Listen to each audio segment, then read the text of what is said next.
Amigos, ¿cómo están? Bienvenidos a Joca's Kitchen de nuevo. Yo voy a hacer una de mis ensaladas favoritas. Es una ensalada muy mediterránea, fresca, delicada.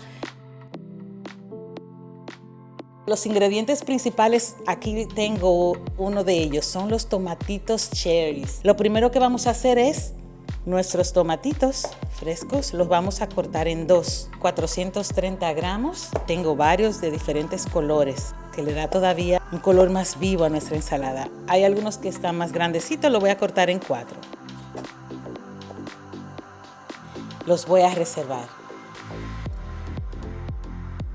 A continuación, aquí tengo 10 aceitunas calamatas. Las voy a cortar en rueditas.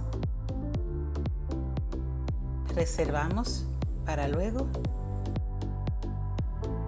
Aquí tengo albahaca fresca. Yo solamente voy a necesitar las hojitas, unas 8 hojitas. Con eso será suficiente.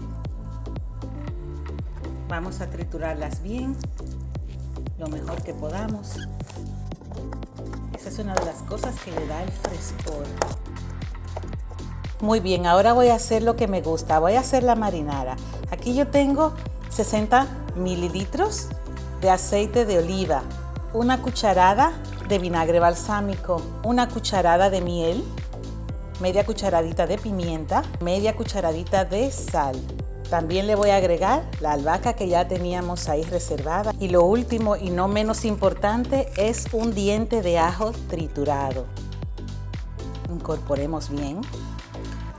El siguiente paso es, yo voy a poner todos mis tomates en otra cacerola para ya marinar todo, mis aceitunas. También voy a agregar el aderezo que tenemos listo. Y vamos a incorporar bien. El siguiente paso que voy a hacer es, yo voy a poner en el medio mi bolita de queso burrata. Esa es la característica de este queso, es en forma de pelota, pero por dentro está bien cremoso y normalmente viene un suero que lo conserva mucho, pero antes de usarlo hay que dejarlo por lo menos 5 minutos a temperatura ambiente. Solamente voy ahora a acomodar nuestros tomates y aceitunas, todo en derredor.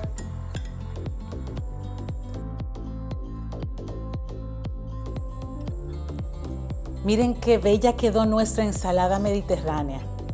Ahora, justo antes de yo servirlo, lo que hago siempre es, en ese momento es que corto el queso burrata para que todo el mundo aprecie la cremosidad. Yo sí voy a probar mi ensalada. Miren qué delicia.